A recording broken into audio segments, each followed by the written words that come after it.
Holy smokes. I have got a swarm coming in. This time it's not from one of my hives.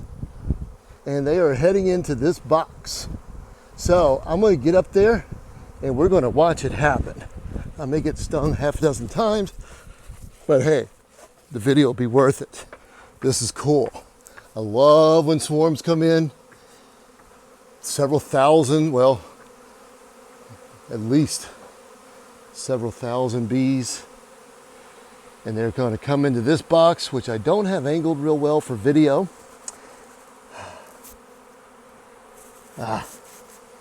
But give you some idea of how many bees. Now these just came from somewhere else. They may have swarmed from one of my other hives and just kind of hooked around. They don't always take a straight shot. But let's get down here and we'll watch these guys. I'll move the box a little bit so I see. Let's watch them come in to this box. So all these bees will continue to cluster up here. I can't really see my screen, so I don't know what I'm showing you. But all of these bees, look at this. This is, the first time I saw this was about 5 years ago. And at that time, it was the absolute most amazing thing I've ever seen in my life. I've probably seen this 40 times now. And it's just as fascinating right now as it was then. I mean,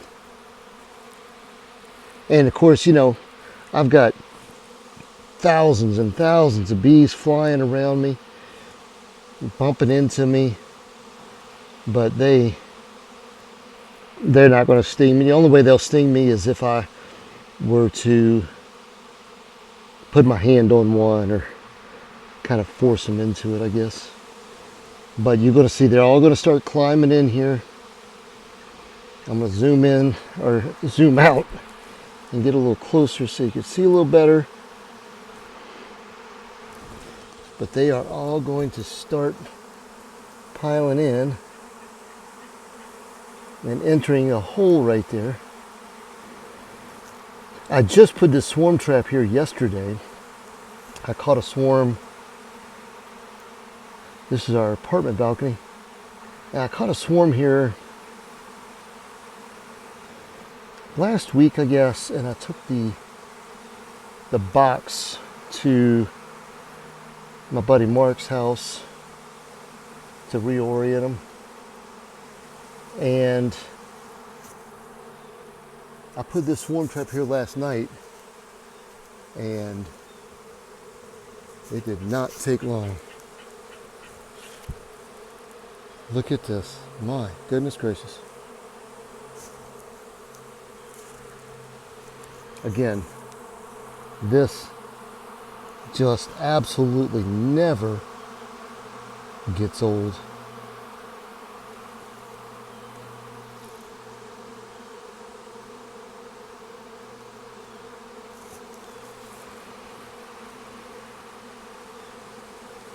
It'll take them probably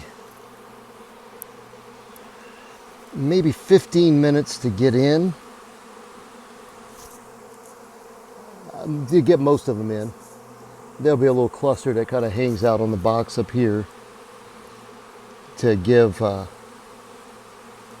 main group a chance to get in and get everything, I say organized, but the key is to get the queen in and get her stable to where they have her protected and she's where she needs to be, and then they can start moving everybody else in. See, it's like a, I say a sea of humanity, but that's not right. It's a sea of bees. And you see them just flowing in, and they're starting to pile up.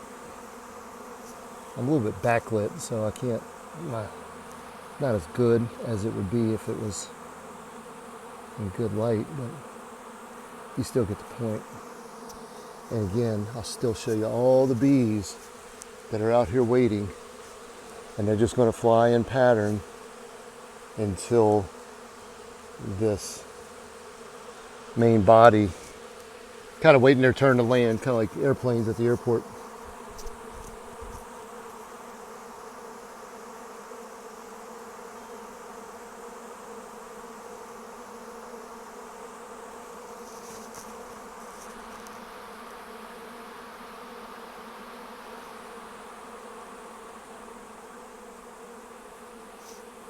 See them all climbing up. They're not all going in the hole. Most of them are just going to congregate on the outside here. It's called bearding. They're going to beard up. This is a big swarm. These early season swarms, our season just started. These early swarms are the ones you want because they generally have the old queen, and she's proven, she's been making babies. Apparently a lot of them, because this is about half of the volume of the hive that they left.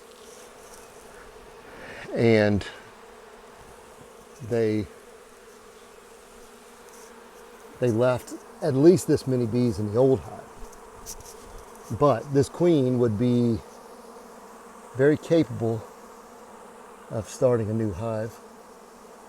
And if she's in there right now, she literally could already be laying eggs in these swarm traps. We put in what's called old brood comb, and that's what the bees lay eggs in, or the queen lays eggs in. They don't put honey in it. Look at it, starting to spill over. They don't put honey in it. The queen lays eggs in it. It's really dark, and it's really, really smelly. It smells wonderful, but it smells really strong.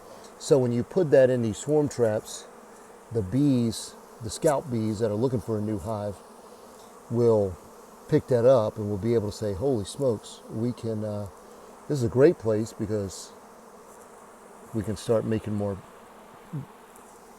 bees and get our colony going pretty quickly, and therefore have the ability to make more honey, put up more honey for the winter. Look at that. I'm going to see if I zoom in a little bit, if that helps. Wait, let's see. Yeah, there we go.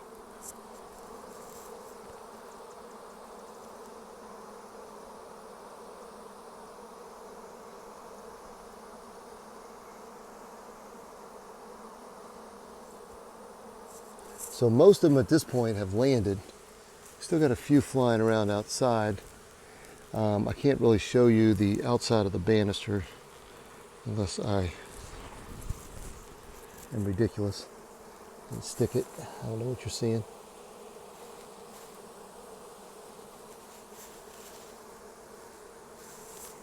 You can see where they're starting to cluster up there. And that main group is flooding in.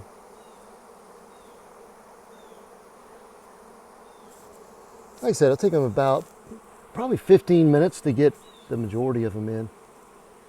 And the rest of them will just hang out here and wait. Literally, they're cleaning around the outside of the hive. If you see, there's a cluster right there, and they're gathering up something, and they're going to roll it off. Oh, it's actually a dead bee. Nope, not dead. I did see little pieces of lint, like cotton from trees, that they were rolled up and was pushing off the balcony. Should have got that on video for you. That's pretty cool. But they will absolutely clean everything. One of the most sterile environments in the world is the inside of a beehive. Zoom you back in or out. I'll get a little bit closer. As you can tell me, they're so docile. My hand is right there with all these bees. They're bumping me. I've touched them, and they're not going to sting me. If they do, it's probably my fault. But my goodness, look at all them flooding in.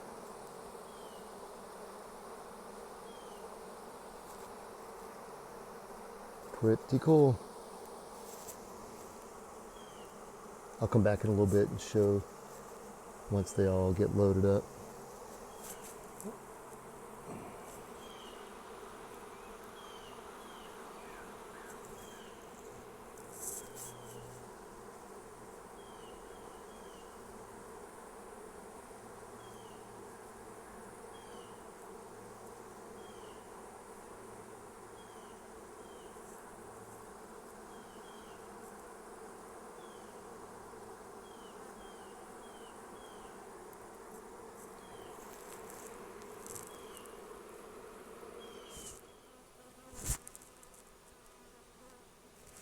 I got one bee that doesn't like me here.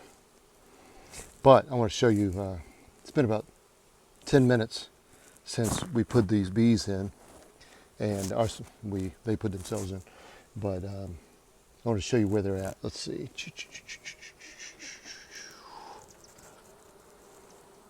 So most of them that are going in have gotten in, and then these will just, they may be out here until the sun goes down. Like I said, just giving the colony enough room to work. The bees have different jobs, and you have the foragers that go out and get pollen and nectar. You've got cleaners that just clean. Primarily, once the hive's established, they just bring out dead bees. And then you've got nurse bees that kind of tend to the queen, and just, a bunch of different jobs. They kind of transfer them through their life based on how old they are. Some of them, they actually, my favorites are the door guards. They're the ones that come out and punch you in the face if they think you're too close. And but all these may be foragers. Yeah,